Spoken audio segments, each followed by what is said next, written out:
Okay, so now I'm looking at page 50 in our textbook, and at the top we're going to try another problem. So first, let's see, what do we need to find? During an event, a hot air balloon traveled a distance of 5,110 feet during the first trip and 800 feet more during the second trip. How far did it travel during the second trip? So I know that this is my question. How far did it travel during the second trip?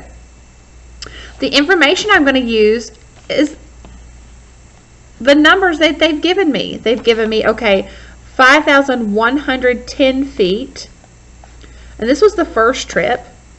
On the second trip,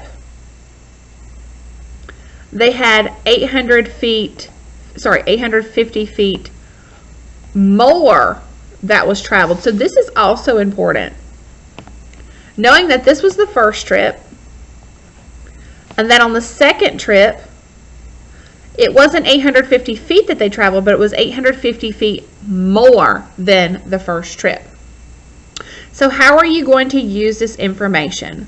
Well, think about if this is my original amount and I'm adding this much more or combining that number with the first amount, I know I'm going to add to find the combined amount because we're combining. So let's think about a way we could draw this problem out. So I'm going to do like a little line because I'm going to say this is my starting point. I traveled this many feet. It was 5,110 feet on my first trip. On the second trip, I traveled 850 feet more.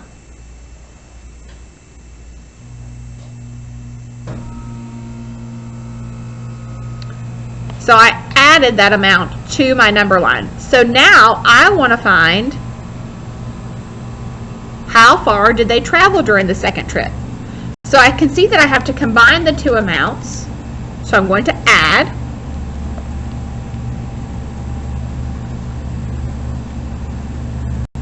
(5,110 feet) plus 850 feet. 0 plus 0 is 0. 1 plus 5 is 6. 1 plus 8 is 9, and 5 plus nothing is 5. So I know all together during the second trip, they traveled 5,960 feet. Now we want to know, is our answer reasonable? And explain how. So in order for me to check whether or not my answer is reasonable, I'm going to estimate. Something that we've been practicing this week. So let's look at our original numbers in the problem. If I originally traveled 5,110 feet, then I'm going to think about, well, what's the closest thousand? I'm going to round this number to the nearest thousand. I'm going to say, well, first I traveled around 5,000 feet. And then in the next number, 850 is closer to 1,000. So I'm going to say, okay, then I traveled almost 1,000 feet more. If I add those together, my estimate for the amount I traveled would be 6,000. So then I'm going to compare. Is 6,000 close to my actual answer? Yes. So I'm going to say, yes, this is a reasonable amount.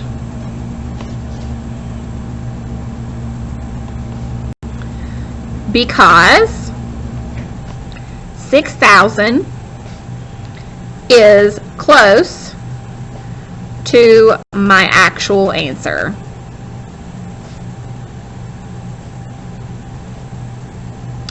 And then something that I want you guys to recognize, and it's a part of our essential question today, is how can we use inverse operations to check our answer when we're done with a problem?